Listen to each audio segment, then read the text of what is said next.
Let's continue our Latin square. So if you consider the previous design, when we have blocking, it's almost like you repeat the data twice.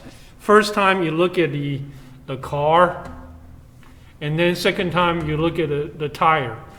Now if you have the Latin square, in this case where I said the positions, every position used it once, then you can consider this data being recycled one more time.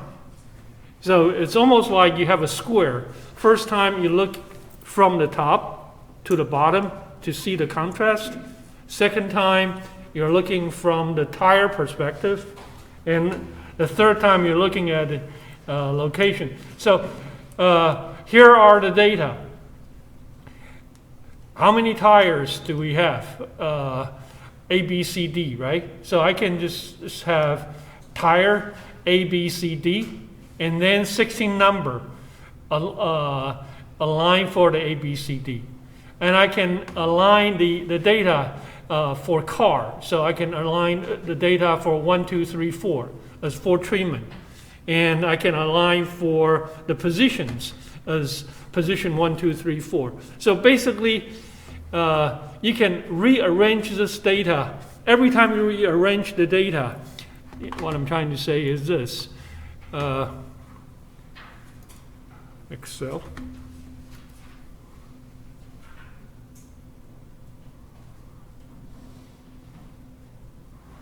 Okay. Remember, originally I have the treatment 1, treatment, or I can have treatment W, X, Y, Z. And then I can have observation,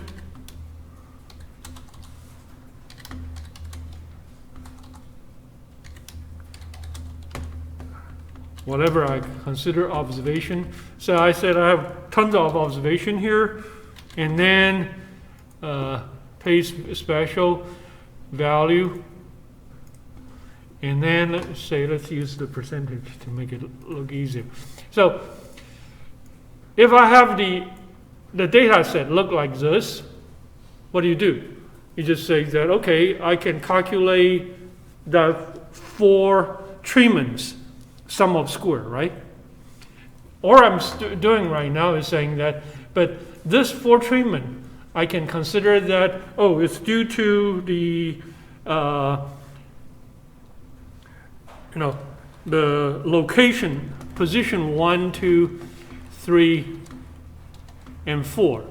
And if I consider there are 4 positions, okay, I can arrange the data and then paste special transpose. And then I just said that, can you evaluate the sum of square this time, one more time? And then I said, oh, but by the way, the data set here, this is from different brand, A, B, C, D. So you can rearrange them, A, B, C, D, and then redo it one more time. Okay? Now, technically speaking, 16 observation, now I'm basically regurgitate the data based on position, based on the brand, based on the car. 3 times already, right? Right? Reuse the data set 3 times. Can I use it one more time? Here. Totally, how many degrees of freedom do I have? 15. And so if I do it for brand, and so pretend that I'm only looking at a brand, that's 4 minus 1, is just 3 degrees of freedom, 4 minus 1. Okay? Hey, what happened here?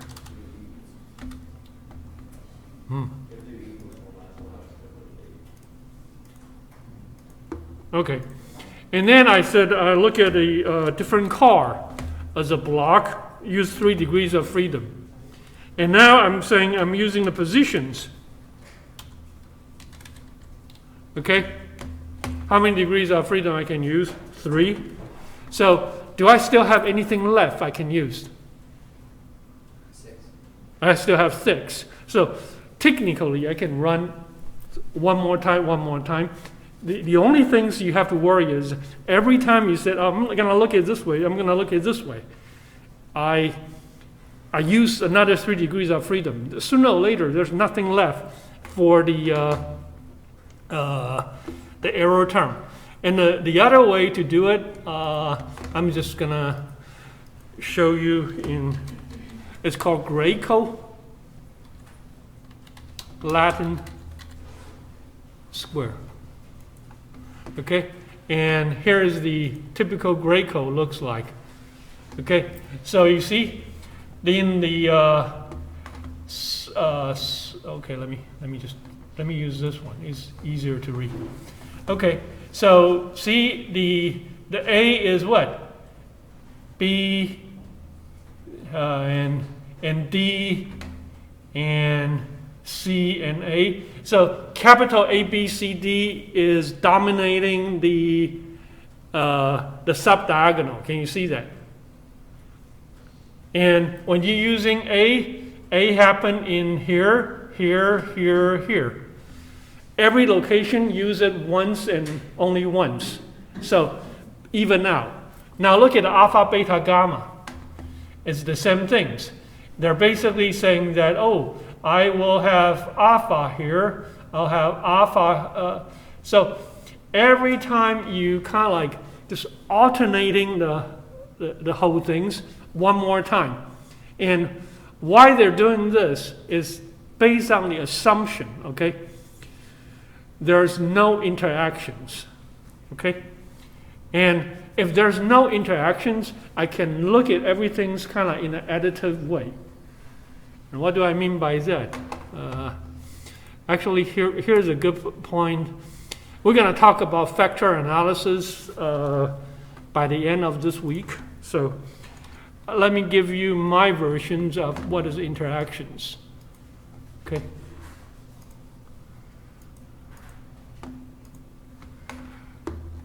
Anybody who want to speculate what is interactions?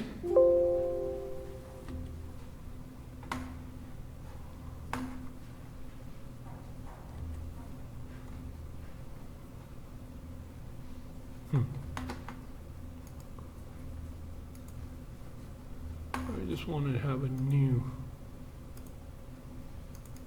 presentation. Anybody want to speculate what is the interaction?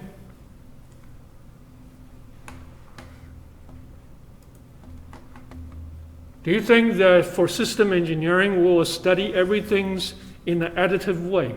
Car is car, tire is tire, and location is location, nothing interact.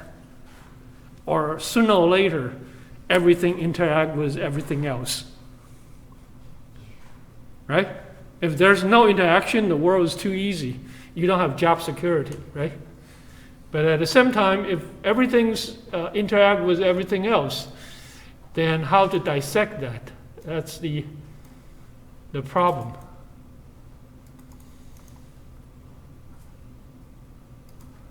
And I would like you to visualize this right now, because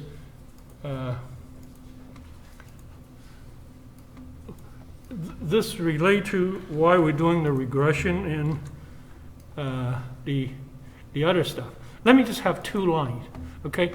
And let me just say that insert a shape. Okay.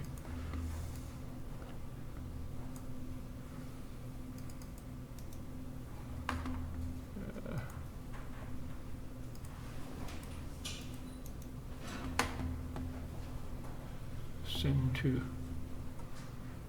the back. Okay, so let's just say that I have a something, an effect, insert text box. Okay.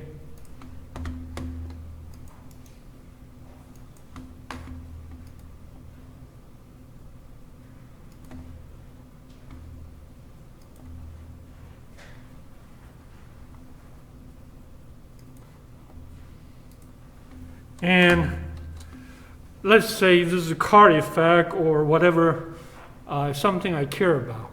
And this is at a low level, so I'll just call A low.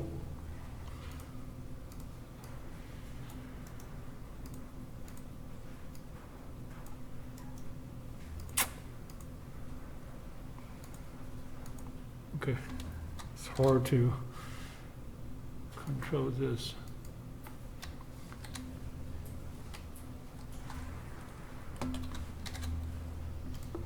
This is A low. And then this is A high.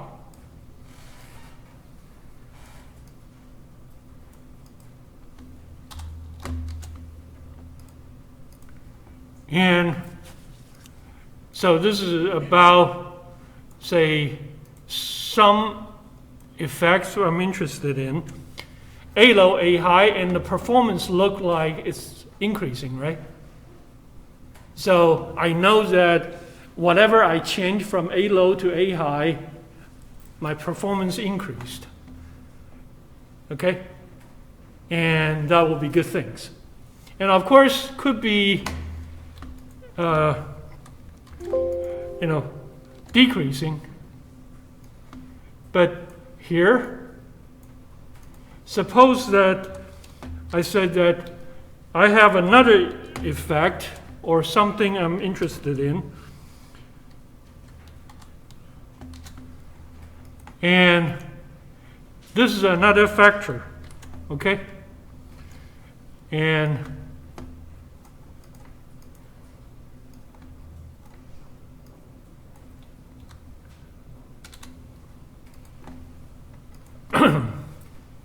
what do you think? A and B, these two different things, are they interaction? There is there interaction or there's no interactions? First of all, A increase performance to A from low to A from low to high, performance increase. B from low to high, no matter at A low level or A high level, the performance go up too, right? So both are, if increase is good news, both are increasing, right? And of course,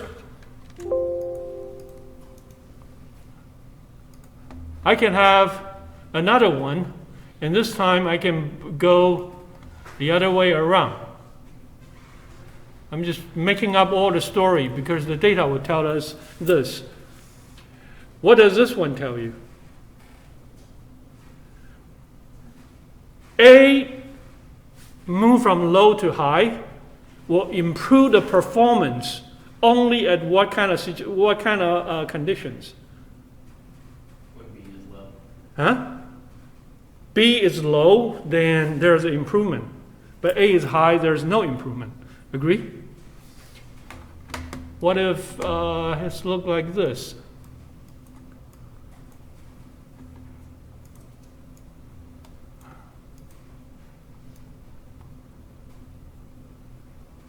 What does that one tell you?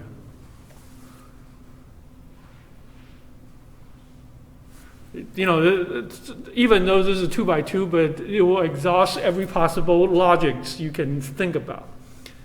This low to high performance or the measurement increased for B, but A doesn't make any difference, right?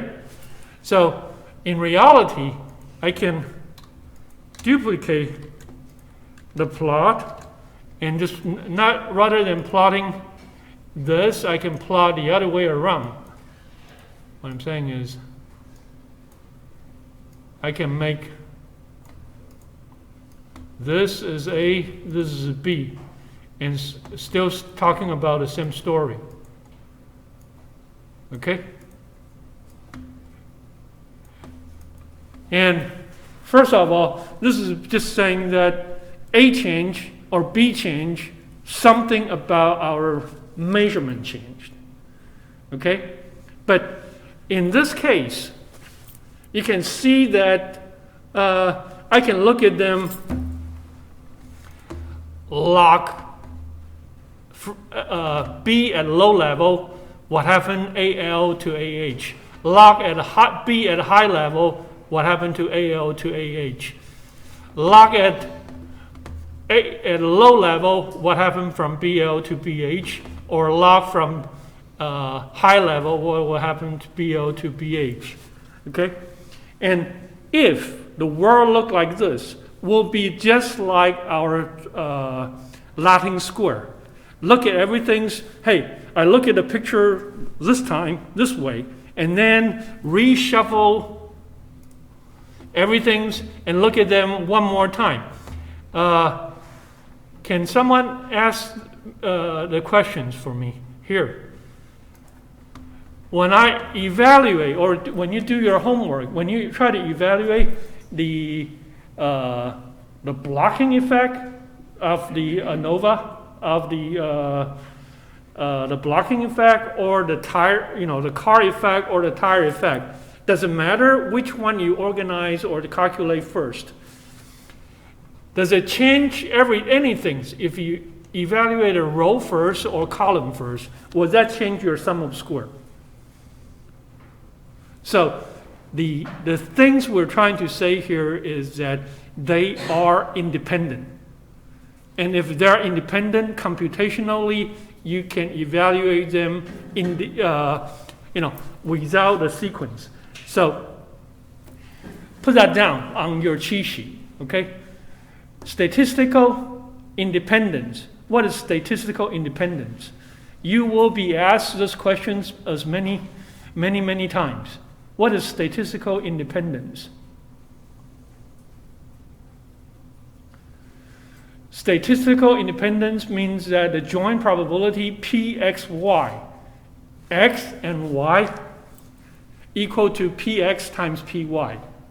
And if it's equal to Px times Py, equal to Py times Px. The sequence doesn't matter. And what's the easiest example I can show you? I'm flipping a coin. The coin could be head, could be tail. The probability will be, probability of head, probability of tail. Could be 0.5, 0.5, could be 0.6, 0.4. And then I'm flipping a coin, and then I'm tossing a die. The die could be 1, 2, 3, 4, 5, 6. If uniform distributions, probability of 1, probability of 2. And then when I ask you, what is the probability of having a head? And then the die is 4. And you can say that is 1/2 times 1/6. Right? Does it matter which one you calculate first in the multiplication? There is no sequence dependency. So independence means that it's multiplication in computation of the probability. And in operation means that the sequence doesn't matter. So you can calculate the car effect and then the brain effect, or then here is brain effect, location effect. Everything can be separated. Okay? So computation is easy. Now let's talk about our picture here. Okay? Here I'm showing a bunch of things. There's no interactions. So now let me show you the interactions. This time, let me look at this. People look at this. Do you think there's interactions? Think. Is there interactions? Yes. Why there are interactions? Because they're inversely related to each other. Yeah. As one goes up, the other goes down. So, in the job interview, okay, the most sleazy politician-oriented diplomatic answer you can use when people give you a situation to analyze, your first sentence will be what? Well, it depends. And then, of course, people say, depends on what? It depends on manpower, depends on resources, depends on a lot of stuff. So that's a smart answer to start with. It depends. And so here, what we're saying is that, what's the effect of B from low to high? It depends. If A is low, then the B effect is what? Positive. And if A is high, the effect is negative. And let me give you another one. What if, okay? I'm saying is this. Let me do it this way.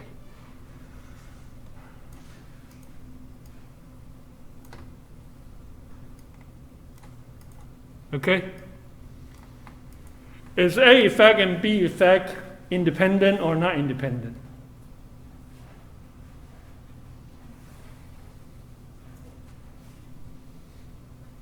So B is dependent on A if B is high, but it's not dependent on So in other words, well, let me make it a little easier. Okay?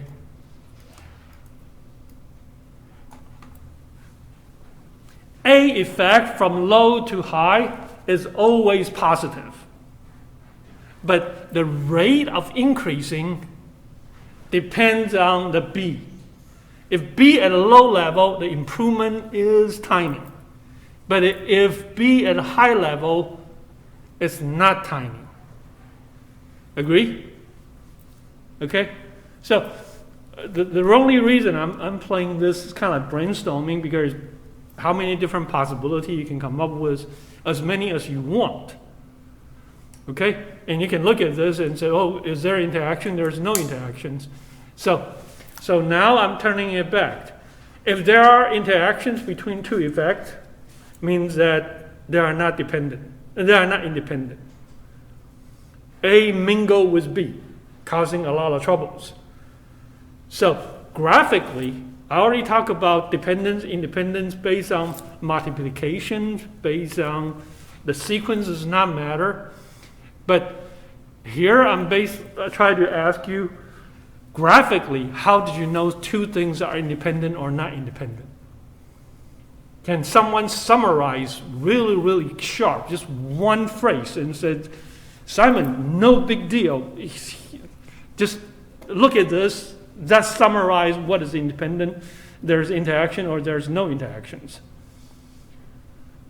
Come on, try your best. Give me a shot.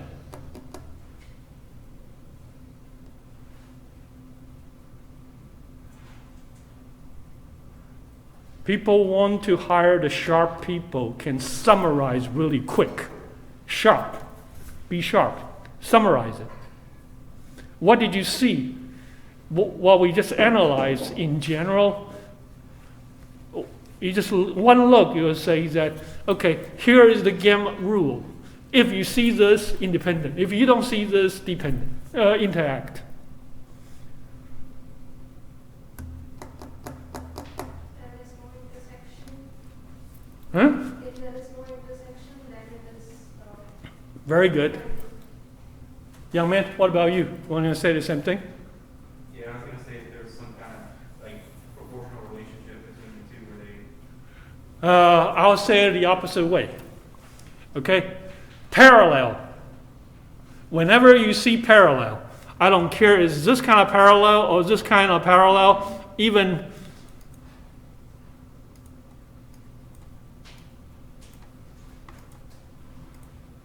this kind of parallel. As long as, okay, and then I can move this. Okay? Here is what? A is a negative from A low to A high. Okay? And at a B high or B low level, doesn't really matter. The minute you see parallel, you know that Yahoo, the world is simple. I can evaluate them without thinking about interactions. Okay? So I would like whatever the analysis to do, I would like to see a lot of parallel, because that will make my world easy. And then, of course, to give my Christmas bonus, I would like to have few interaction terms and say that here is the tricky part. You know, A is good or A is bad. Depends. Depends on, or B is good or B is bad. Depends on your A at high level or low level. Okay? Whenever you see crossing, whenever you see non-parallel, you know there are interactions. And we're going to move to this after we finish the parallel part. Okay? So, the job interview questions is, sure, you said, it depends. And then people will say, it depends on what? Then you should say that, well, show me your data. Let me look at high, A low, B high, B low to figure out if there is any parallel line or there is no parallel line. If there are parallel line, the world is easy. Your problem is not hard to solve. Your situation is easy.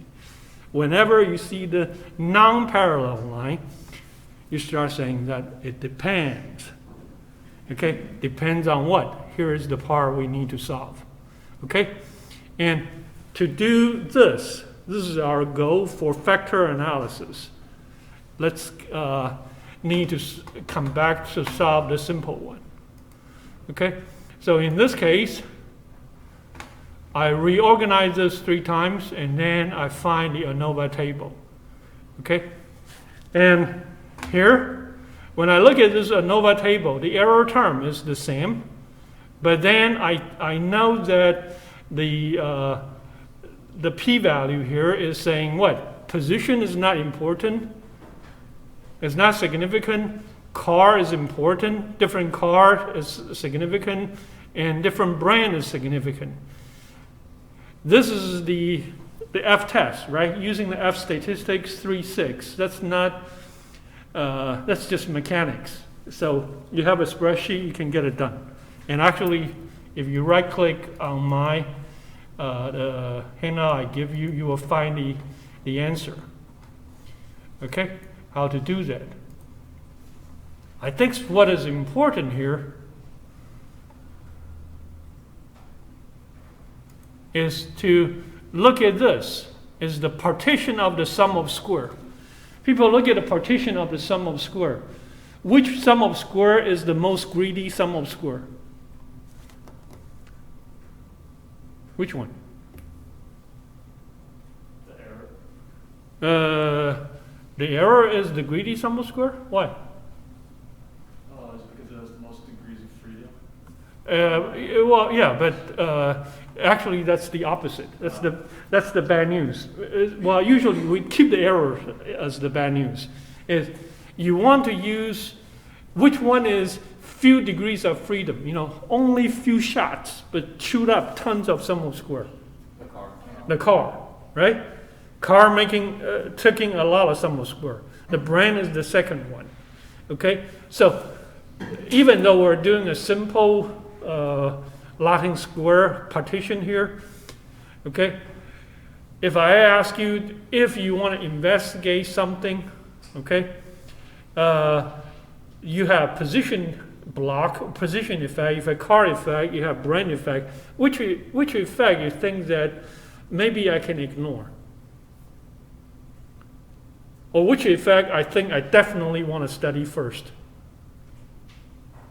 Priority-wise, which effect you think is more important? If p-value is lesser than 0.05. No, that's the statistical argument. That's basically trying to say it's beyond reasonable doubt. The truth, the whole truth, nothing but the truth, that kind of legal statement for here. What I'm saying is that accounting-wise, usually, okay, I want to keep the main effect, the large sum of square, the most greedy car effect I want to study, brain effect I want to study, position effect I probably will ignore. Okay?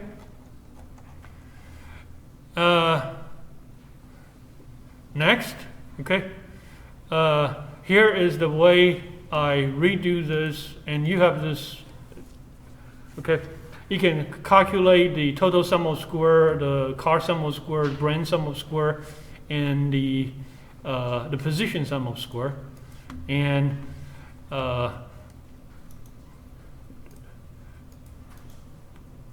before it was a big homework for everybody, but now since I give you the spreadsheet, it's no fun to just copy paste. But you can tell, it's right. When a car effect, all the car will be the same because we treat them as a subway station. When we treat, the brain is the one we treat, so they're all the same. And then if you rearrange your position as your position effect, position left front, left back, and then they are the same. So one way to double check in the exam is make sure that you're from the same subway station. They should be, no matter I'm looking at a subway station on position, or I'm looking at a subway station on car, or looking at a subway station on brain. Since we're from the same subway station, they should be the same value. If you see something different, even though you regurgitate this 3 times, that rule still follow. Okay. The next things you want is, this time I said calculate the sum of square. Draw them like the pie chart, because the pie chart gives you a pretty good visualization. Okay, and here 3 degrees of freedom chewed up almost half of the pie, right? That's a very, very greedy piece I want to keep. And the positions, well, the brand chewed up a lot of sum of square. That's a big piece to keep. The positions, okay, it's not very important, right? It's not significant. But also look at here, is that's 3 degrees of freedom. Does it do much? Not much. So later on, this is something you should have in mind, is that whenever you, here, to do the F test, everybody agree I need to have the numerator and the denominator, right? So sooner or later, okay, this is the Takeuchi's argument. If I don't have enough error term, I need to borrow some error term. Which one should I borrow from? Borrow from the one not so significant. So the purple, if it says that I don't have enough degrees of freedom for my error term, where can I get my error term? Who you gonna borrow from? From the significant one, or borrow from the not so significant one? Borrow from the not so significant one. Okay, yeah. If this in Word or in mathematical proof is hard to visualize, but graphically this is pretty easy to visualize. Okay, and next we can rewrite this in a regression fashion. So how to rewrite this in regression fashions is basically,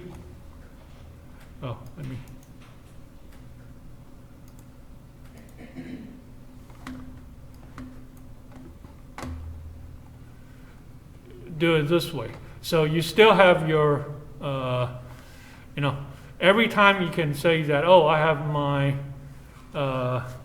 card effect, or so you rearrange your 16 number in column. And here are the handouts I gave you 2 weeks ago. Okay, so Latin square.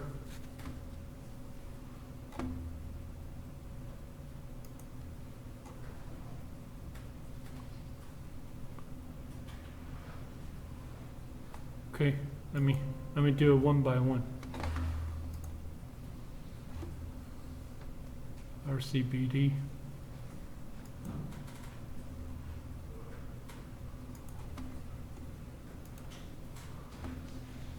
Okay.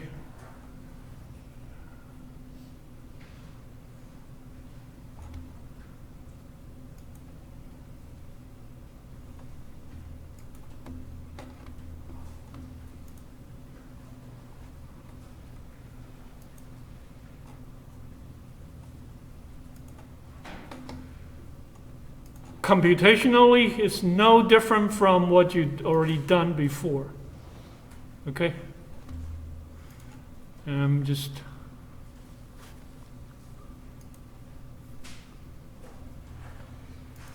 going to repeat this in the following fashions. Okay, so let me start from random block design. Okay.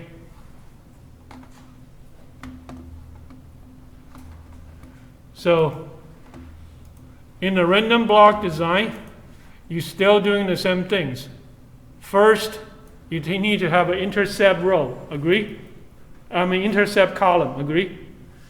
And then after that, okay, people pay attention here.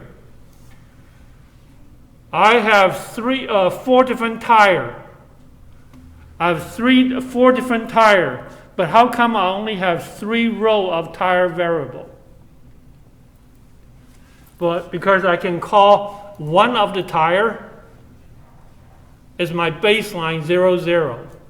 So if I use A tire, A will be 1. If I use B tire, B will be 1. If I use C tire, C will be 1. Okay? If I don't use A, B, C, I'm using D, D will be 0 or 0. Agree? Similarly, can I have the car 1? So if car 1, using car 1, 1, 1. Car is 1. Using car 2, 2 is 1. Using car 3, 3 is 1.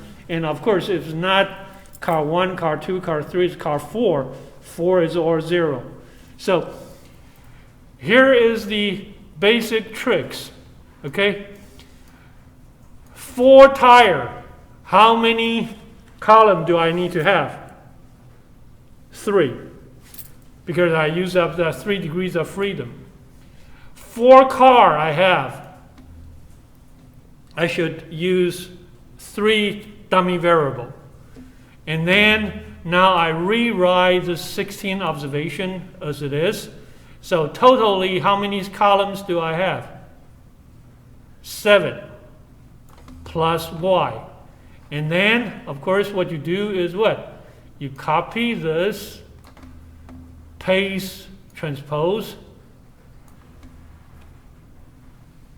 So far, so good? And then once you have the x transpose x, can you times x transpose x? Right? Matrix multiplication. And then when you have that, what will be the first number? Total number of observation, 16. This is just like what we did for the simple regression or the polynomial. Except this time we're saying that, hey, tire could be high, tire could be A, could be B, could be C, or could be not A, B, C. Then that will be my baseline D. Car could be 1, could be 2, could be 3, or none of them will be my 4. Okay? And then once you do that, you can have x transpose x inverse. Okay? And here I want you to pay attention here is that then you can see that there are value around car and there are value around brand. But did you see any things in between? It's all 0, 0, 0. Right? You follow me? Here are the car things within car. And what usually when you see this, okay, that means that your model doesn't have any interactions between brand or position. And why? Because we're doing Latin square, right? We never let low, low, high, high, or high, low, low, high happen. And then, of course, you can calculate x transpose y. And then when you put them together, okay, you can find your regression term. And once you find your regression term, intercept is 8.7. If it's car, if it's brand A, is 3.3, 1 point this, and here is your parameter. So now, if you said that, hey, here's my first observation, it's car 1. Brand tire is using A, and car is using number 1. So what will be my predictions? Okay? So all you have to do is this. Let me do this just for fun. Okay? I'm doing this multiplication between the parameter beta times x. You can just do this. Okay? First one, intercept is what? 8.7. Agree? Everybody see the intercept is 8.7 of the performance coming from? Okay, next I need to talk about my tire effect. Tire is what? What is my tire for first observation? A, right? So A, the effect of A is what? 3.3. Okay? And then do I need to think about B or C? No, if it's A, it's A. It's not going to be anything else. Okay? And then which car did I use? 1. And what is my car 1 effect? It's 4.3. The block of the car 1 effect. So if you have those three numbers,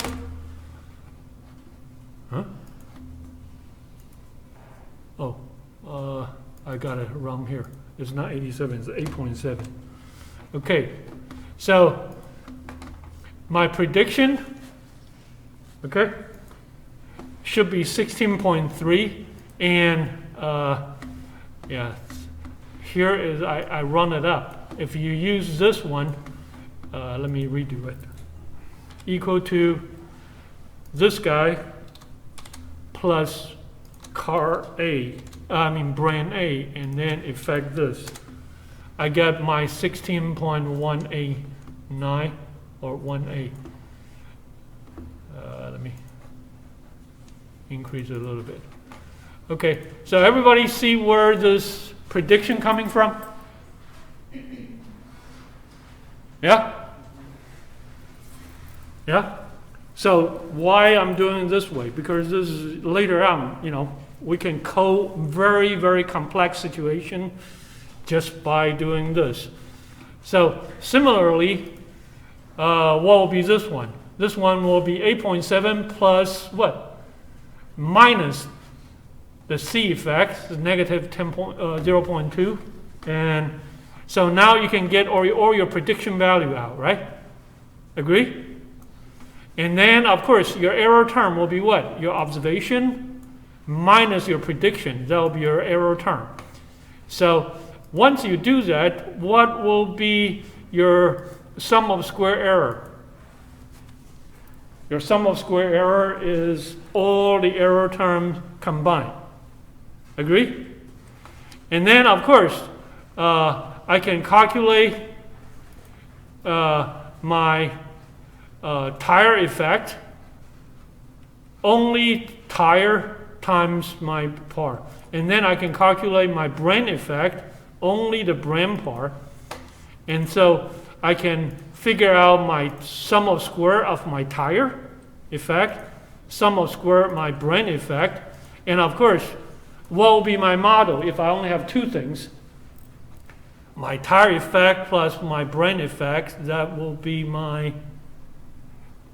this one.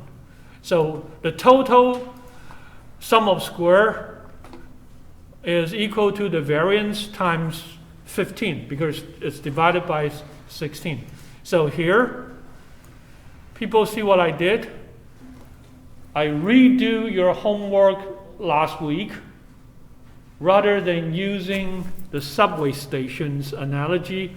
I'm just doing it in a regression way. Okay? And so you can cross-check the two. Okay?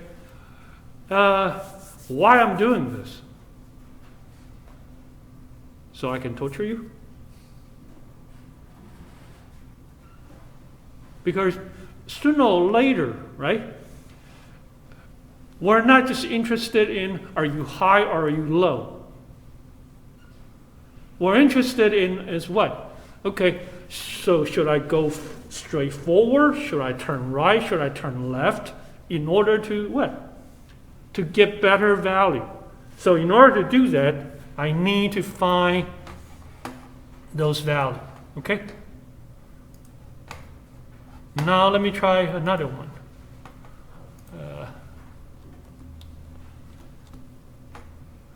Now let me try the Latin square. Latin square is the blocking with some extra effect, right? So how will be that extra effect gonna look like? People, I have 3 columns for my tire. See that? I have my 3 columns for my car. See that? So now I have 3 columns for my positions. So they use that all the degrees of freedom.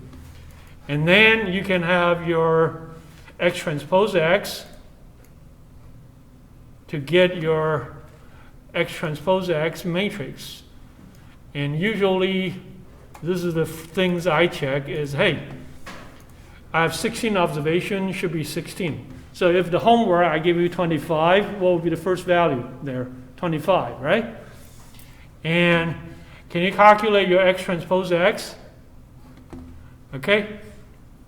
And then can you calculate your X transpose Y, and then you get your beta value. Except this time, the total number of sum of square. Does it, young lady, the total sum of square, 80.94, gonna change because I'm doing blocking or doing Latin square or even doing Graco Latin square. 16 observations, that's it. You don't, your pizza or your big gulp of Coke, that's all you have. Our job is not, we cannot do anything about the total. The only thing we can do is what? Even the error term, okay? We just say that some of the error term now gonna be explained. Before we explain car, we explain tire. Now we still explain car, we still explain tire. On top of that, hey, some of the error term is not really error term, is my positions effect. So I have my positions effect. So here, I'm showing you how to do this using a regression fashion. Okay? And for all of you, by now, this is the time you have to ask yourself, can I see the world 2 different ways, even in the Latin square way? Because you can do it in the Latin square way. Later on, when we start having the interaction term, you can do it with even more complex things. Okay? And what's the difference between the regression view and the simple Anova view? Anova view, I'm just saying that, am I high or am I low? But the regression view, since I have the slope of each term, so now I can say that, hey, am I moving toward A or toward B or toward C is a good idea. Here, can you tell? If I want to use the tire, say this is a tire life, then A is a good life. C is a bad life, because using C, my life gonna get cut really quick. Tear and wear gonna be quick. Okay? And then on positions, position 1 is bad, because position 1 give me negative. Okay? But if this measurement is about wear and tear, then negative is good news. I want to minimize wear and tear. So the less, the better. Or the more, the better. But no matter what, I'm just recalculating your sum of square rather than using the high and low, subway station analogy. I'm using the regression approach. Okay? Please don't copy and paste. I heard that, actually I know that some of you did it. When I give you the 3rd order polynomial, and people just plug them into a 2nd order. And don't do that, because if you just plug and play and not thinking this through, you're not going to get it. And, it's dangerous that way. Okay?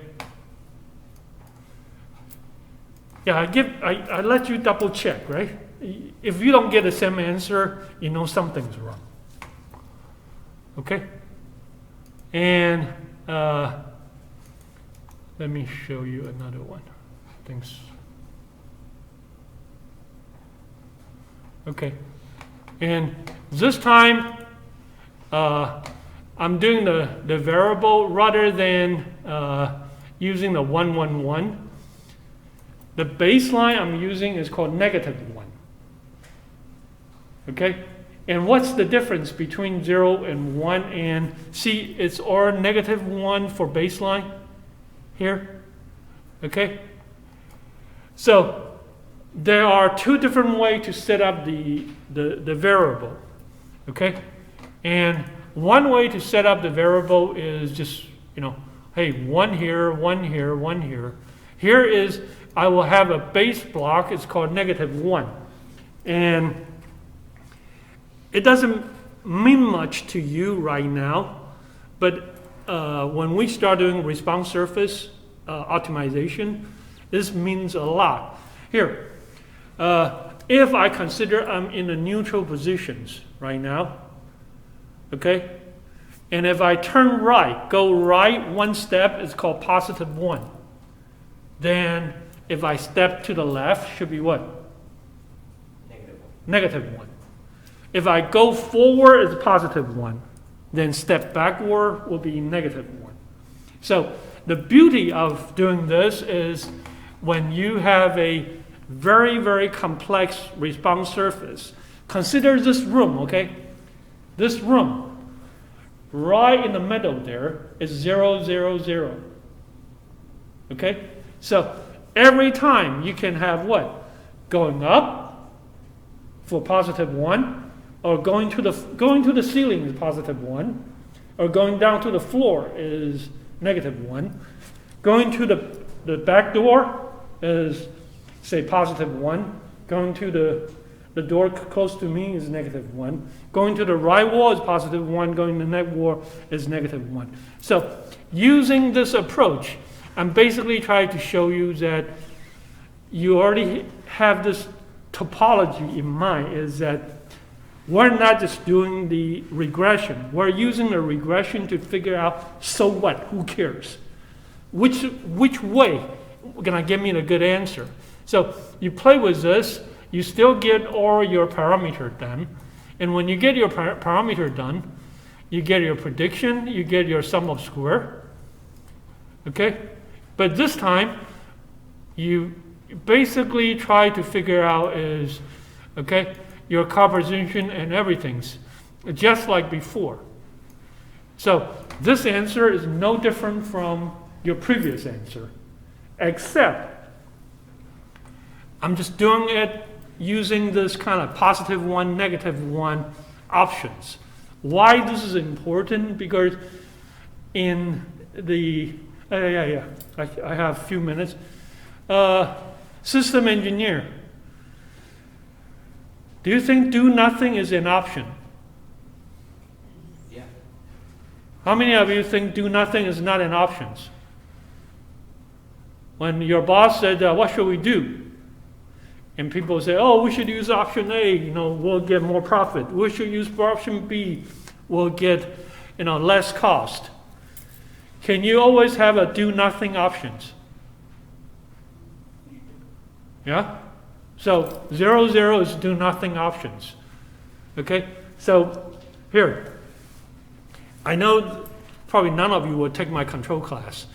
Okay? When you develop a self-driving car, okay, can you only have accelerator? Do you need brakes? Do you need to have a backward gear? Okay? Can you have your steering wheel only can turn right? So you can think about your car.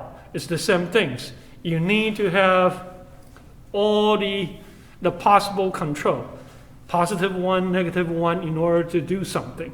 Here I'm just saying that, okay, we're moving the picture of 16 observation getting more and more complex. Originally, we're just saying that, hey, where are you live relative to a central mean? We call it a central station. Then we start saying that, well, we can treat those 16 observations kind of like there's a hidden line inside, and how to figure out that line. And then we start saying that, well, maybe there's not one line, there are several lines. Depends on you're talking about the slope change or the intercept jumped. And then finally we said that, well, if you can think about their slope, their intercept, you can put them into a bunch of, well, are we using A, are we using B, relative to a baseline. Now, it's 16 observation, but those 16 observations turn into a self-driving car. I have options now. My option is, should I use tire A, tire B, tire C? Should I use car 1, car 2, car 3? Should I use position 1, position 2, position 3? Okay? Which one is the, yes? I just kind of had a high-level kind of question. Yeah. Is there a difference between interaction and correlation?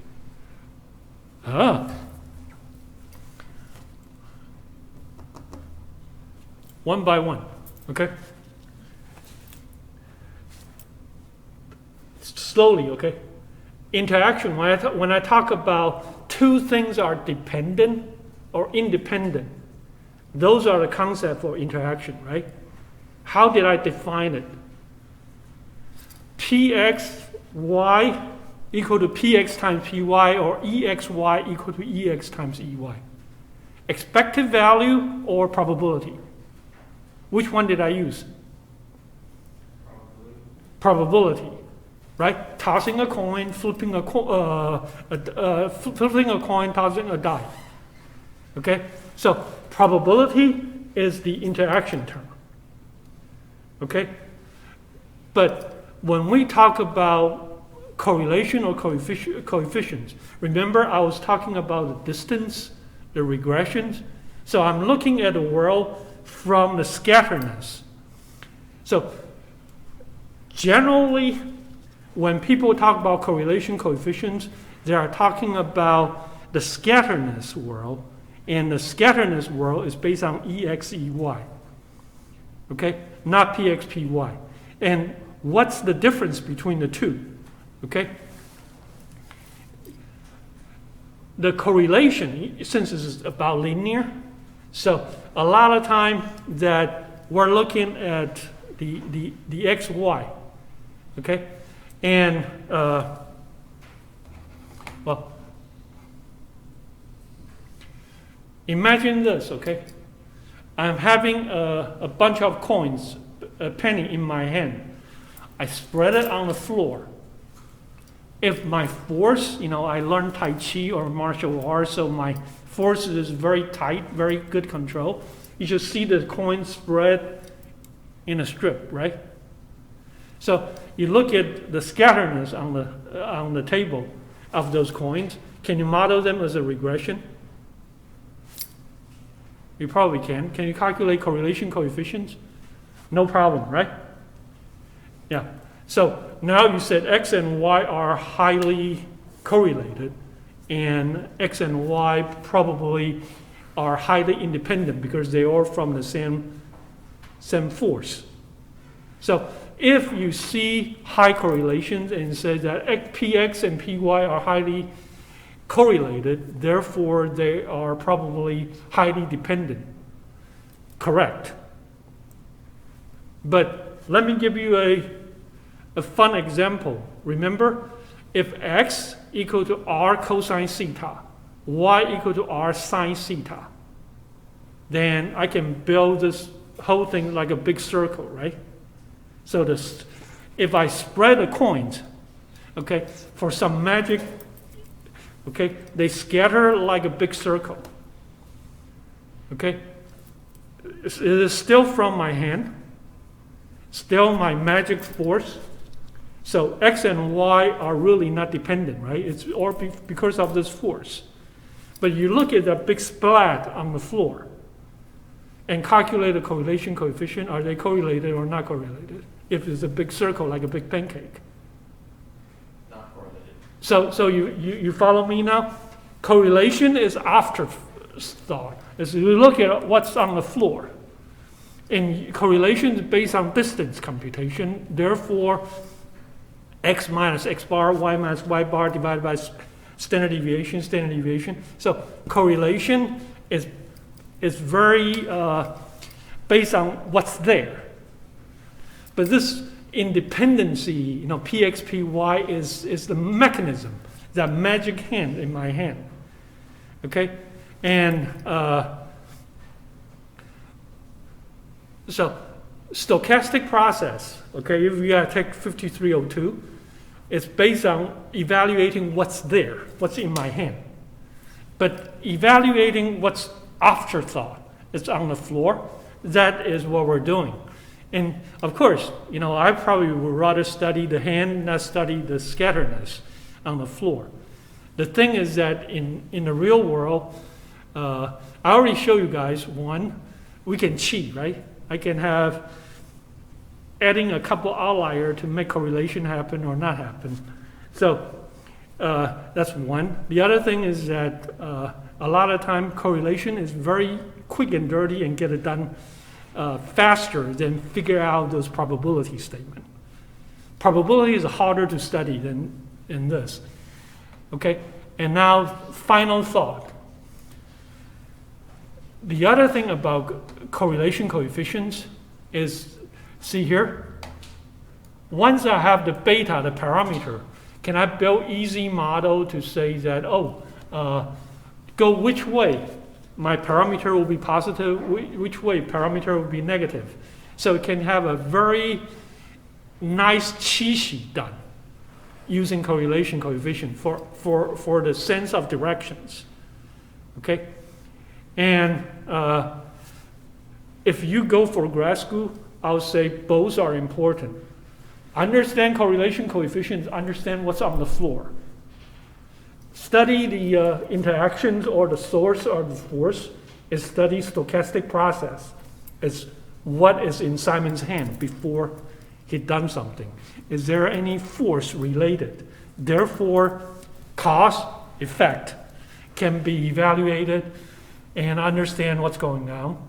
And in grad school, it's called system identification. Okay? Okay. Everybody with me? Okay? Yeah. I'm still using the last 16 number, so you will have the answer in exercise. But once you understand how I'm looking at a world in 3 different ways, don't just stop there. You should ask, well, each view provides me something else. What is that something else? Okay? And yeah, I think I done all of them. Okay? And let's move to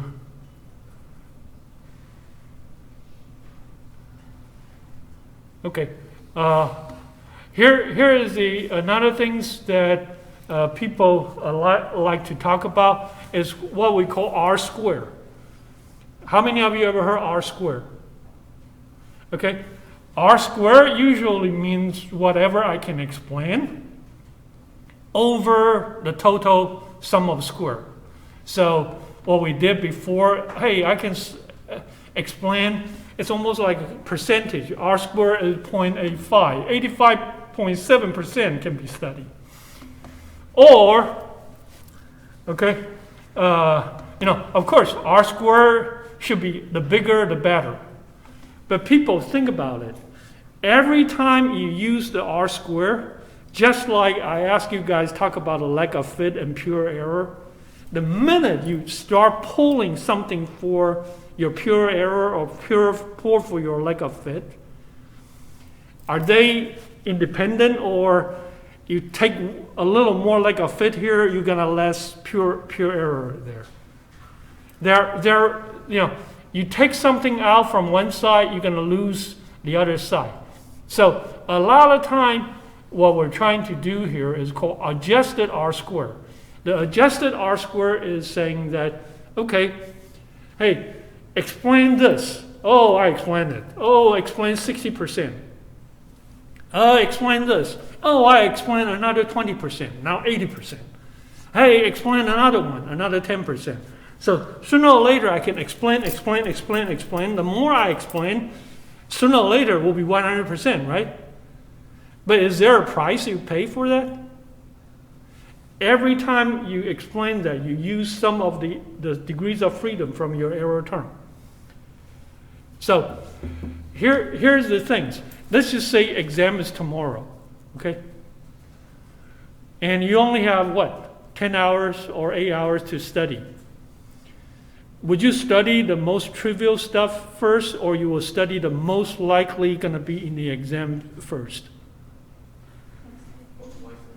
Yeah, so in other words, is that when you're doing this adjusted sum of square, again, is that system engineering intelligence.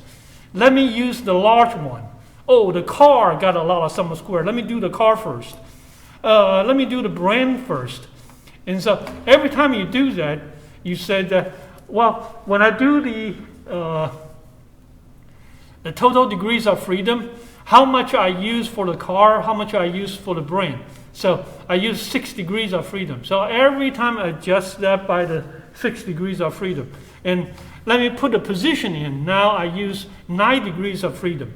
So every time you use the R square, if you just look at the pure R square, the more you put in, the more you're going to have. From 85.7% increase to 93%. Sounds good, right? But in reality, if I'm only using 2 car and brand, I explain the adjusted sum of square 76.2, and add the positions, it increased to 83.4. So if I'm running out of time, I will say that, hey, maybe I should stop here and not going too far to here. Okay? And one way I can also show you is this way. Okay? Say, here are the final grade of everybody.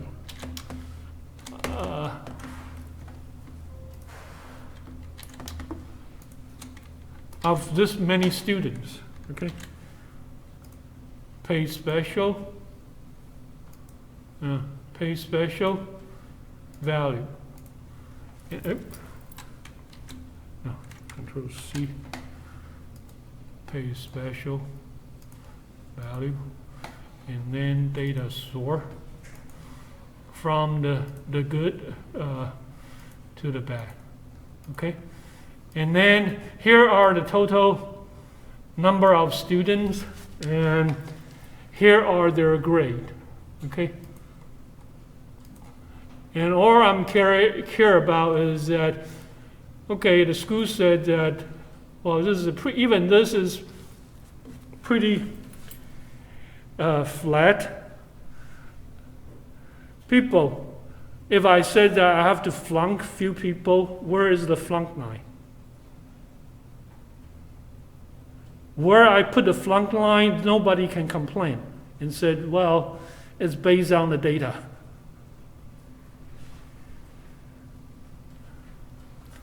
How many of you think that I should flunk anybody below 10? Student 10, 9, or if I want to have a flunk line, what would be a reasonable flunk line? 60%. Well, here are 22 students. Who can I flunk? And I probably can justify it. 1, 2, 3, 4, right? Can you see? Because 1, 2, 3, 4, after that, there's a big jump. Okay, and let's just say that I want to give somebody A. I probably can get it around 20. And then for B, I probably will get it around 12. Yeah, and the reason for that is there's a big jump. So if I flunk number 5, 5 will say that, hey, that's not fair. How come you didn't flung number 6? And so whenever you see there's a big jump, there is a partition point. So now, this is just trying to say that in the sum of square world is the same things. Who you say that, hey, I don't want to study this anymore, running out of time. It's basically said that which one doesn't give me the big jump. Okay? And that's the points I'm trying to make here. Okay.